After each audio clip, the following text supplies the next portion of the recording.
Ma'am रात भर रोता रहता है, चुप ही नहीं होता। मैं सब कुछ ट्राई कर चुकी हूँ, लेकिन मुझे कुछ समझ में नहीं आ रहा। मेरी नींद भी पूरी नहीं हो रही है और ना इसकी नींद पूरी हो रही है।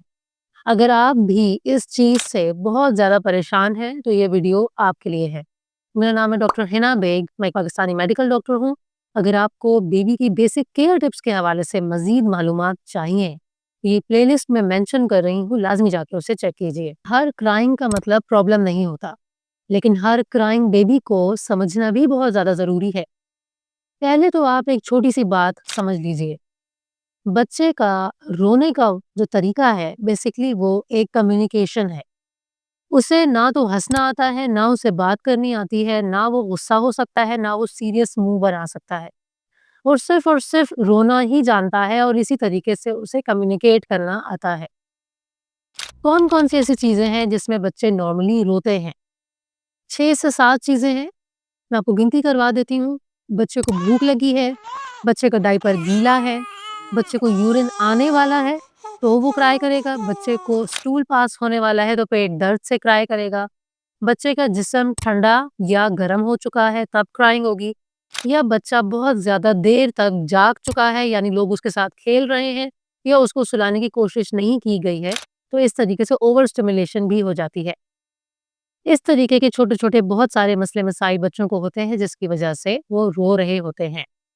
अगर आपके बेबी का ये मसला नहीं है और आपको लगता है कि ये बहुत कोई अलग बात है क्योंकि मदर की इंस्टिंक्ट कभी भी गलत नहीं होती, वो हमेशा स्ट्रॉन्ग होती है। तो आप मेरे साथ वन ऑन वन कंसल्टेशन कर सकते हैं थ्रू व्हाट्सएप वीडियो कॉल। देखिए मसला ये नहीं है कि बेबी रो रहा है, मसला ये है कि आप उसके रोने की वजह को आइडेंटिफाई नहीं कर पा रही। अलग-अलग लोग अलग-अलग मशवरे दे रहे होते हैं। लेकिन आपने एक लिस्ट बना लेनी है। ये मैं उन बच्चों के बारे में बता रही हूँ जो अराउंड 4 या 3 मंथ से छोटे हैं। इस वक़्त एक नई माँ को कुछ भी समझ में नहीं आ रहा होता। बहुत कुछ समझ चुकी होती हैं लेकिन मैक्सिमम चीज़ें नहीं समझ आती। आपने बेसिक एक लिस्ट चेक कर लेनी है कि मैंने इसको दूध दिया हुआ है, फ़ीड इसकी ड्यू तो नहीं हो गई है, टाइम फिक्स्ड है कि नहीं है। पहले दूध अगर नहीं पिया था तो अभी इसको भूख लग सकती है। बहुत सारे रीज़न्स हैं। इसके अलावा डायपर कहीं गीला तो नहीं रह गया? वो आपने चेंज करना है। कहीं स्टूल तो नहीं पास किया इसने, वो चेक करना है। हो सकता है कि बेबी ने स्टूल बहुत दिनों से नहीं पास किया हो, अब पास करना हो तो इस वजह से थ्रू आउट द डे वो चिड़चिड़ा हो, क्योंकि बार-बार उसको क्रैम्प्स हो रहे हैं। इसके अलावा आपने बच्चे को बहुत ज़्यादा ओवर कपड़े तो नहीं पहनाए हुए सर्दी की वजह से। ऐसे में भी बच्चा जब बहुत गर्म हो जाता है, तो वो रोना शुरू कर देता है। आपने ये नोट करना है कि आप बेबी के साथ कितने टाइम से खेल रही हैं या कोई शख्स कितने टाइम से खेल रहा है। घर में बहुत सारे मेहमान तो नहीं आए हुए या बहुत सारे लोगों की शक्लें तो नहीं उसने देख ली हैं, बहुत सारी आवाज़ें तो नहीं उसने सुन ली हैं। ऐसे केस में बच्चा इनसिक्योर फ़ील करता है और सिर्फ़ वो ये कह रहा होता है कि मुझे मामा के पास जाना है और ये बात नहीं समझ आ रही होती। इस तरीके की चीज़ें आपने नोट डाउन करनी है, ये बेसिक लिस्ट है। कुछ चीज़ें जो आप कर सकती हैं अपने बच्चे को नॉर्मल काम डाउन करने के लिए, उनमें से एक चीज़ है स्waddling, यानी कि हमारे बहुत सारे कल्चर्स में एक टाइट से कपड़ा बाँध देते हैं और फिर उसके बाद एक रस्सी भी लगा दी जाती है, जो कि गवर्नमेंट के हॉस्पिटल्स में या इसके अलावा आप नॉर्मली कह लें तो बस वो एक रैप अप कर देते हैं बच्चे को। ये रैपिंग बेसिकली होती क्या है? इसमें पीछे की साइंस ये है कि बच्चा जब मदर की वूम्ब में होता है यानी माँ के अंदर होता है तो वो एक रिस्ट्रिक्टेड सा एरिया होता है। मीन्स कि वो कहीं घूम नहीं सकता, एक ही जगह है जहाँ वो फँसा हुआ है। उसे उसी एनवायरनमेंट की आदत होती है पैदाइश के भी 3 महीने तक। तो जब भी आप उसको सॉडल में करते हैं, तो वो उसको वैसी ही फ़ील आती है कि ये वही रिस्ट्रिक्टेड एरिया है, वही रिस्ट्रिक्टेड ज़ोन है और मैं यहाँ पे सिक्योर फ़ील कर रहा हूँ।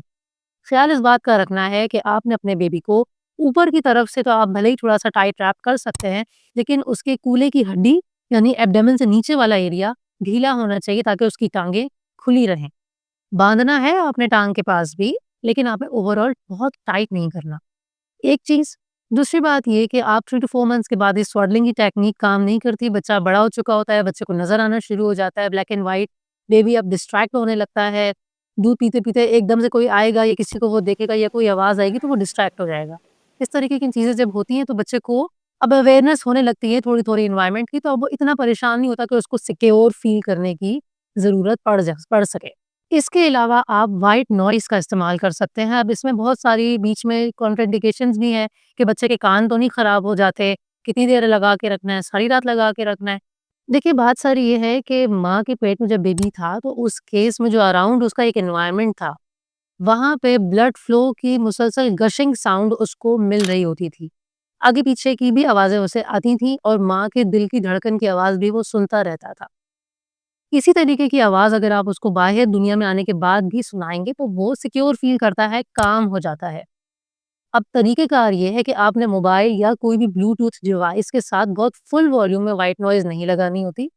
आपने एक फ़ासले पे रख के मॉडरेट आवाज़ में व्हाइट नॉइज़ लगानी होती है। इससे फ़ायदा क्या होगा? बच्चा मुसलसल वो आवाज़ सुनेगा और अगर सराउंडिंग में कोई ऐसी आवाज़ है, जिससे आपको लग रहा है कि ये परेशान हो रहा है, भले ही आपके घर के अंदर परिंदे हैं या आप अपने ससुराल चली गई हैं या आप अब्रॉड चली गई हैं, वहाँ कोई अलग-सी आवाज़ है जो कि नॉर्मली जिस एनवायरनमेंट में बेबी था, वैसी आवाज़ नहीं थी। ठीक है? ये बहुत बारीक बात बता रही हूँ मैं। तो आप अगर उस तरीके की व्हाइट नॉइज़ लगाएँगे तो वो उस आवाज़ को जो दूसरी आ रही है उसको वो दबा देगा। पहली बात, फासले पर रखने से बच्चे के कानों में कोई फ़र्क नहीं पड़ता।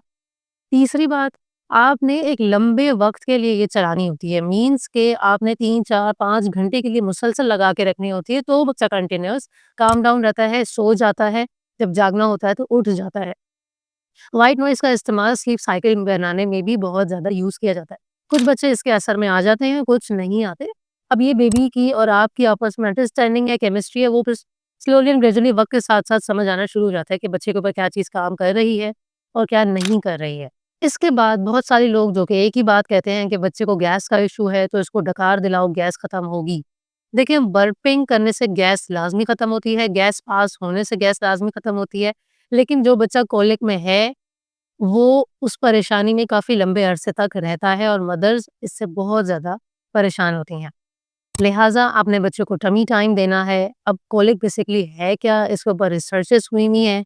रिसर्च क्या कहती है? तो लाज़मी ये वाली मेरी वीडियो जाके चेक कीजिए ताकि आपको कॉन्फिडेंस आए कि बेसिकली कोलिक का मसला हल किस तरीके से होता है और रिसर्चेज़ इसके ऊपर क्या कहती हैं। अब मुझे कैसे पता चलेगा कि मेरा बेबी थक चुका है? देखिए, गूगल पे जाके आप वेक विंडोज़ लाज़मी जाके सर्च कीजिए कि इतनी छोटी एज के बच्चे हैं, कितनी देर तक जाग सकता है और कितनी देर के बाद अब उसने सोना है।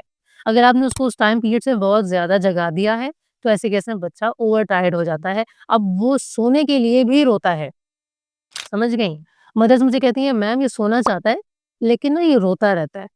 कि मतलब लेकिन उसको सोना होता है। तो वो यही है कि बेबी को आपने ओवर स्टिमुलेट कर दिया, ठीक है?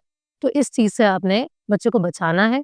लास्ट में अगर आपको लगता है कि नहीं ये कोई भी रीज़न नहीं है, मैंने सब चेक करके देख लिया है, तो फिर आप मुझसे राब्ता कर सकते हैं थ्रू व्हाट्सएप। इसके अलावा कौन-सी ऐसी टाइम है जब आपको लगे कि नहीं ये गलत है और ये वाली क्राई नहीं होनी चाहिए?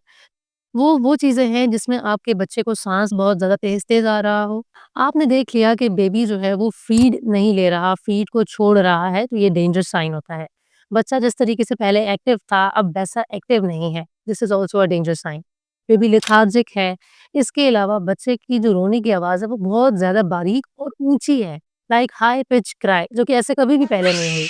अगर हाई पिच क्राई को आप कोलिक के पेन से डिफरेंशिएट करना नहीं जानते, तो आप वीडियो लाज़मी जाके देखिए जो मैंने आपको बीच में बताई। लेकिन कॉलिक आपके बेबी को नहीं होता है, लेकिन उसके बाद भी अगर ऐसे रो रहा है तो यकीनन कोई डेंजर साइन है। इस तरीके की चीज़ें और मज़ीद मालूमात हासिल करने के लिए चैनल पे मज़ीद जो वीडियोज़ मौजूद हैं उन्हें जाके चेक कीजिए। अगर आपको विंटर केयर से रिलेटेड छोटे बच्चों में क्या-क्या हमें चीज़ें करनी चाहिए, तो वीडियो के एंड में विंटर केयर से रिलेटेड प्लेलिस्ट मैंने मेंशन की है, वो भी जाके लाज़मी चेक कीजिएगा। इंशाल्लाह मिलती हूँ अपनी नेक्स्ट वीडियो में। शुक्रिया।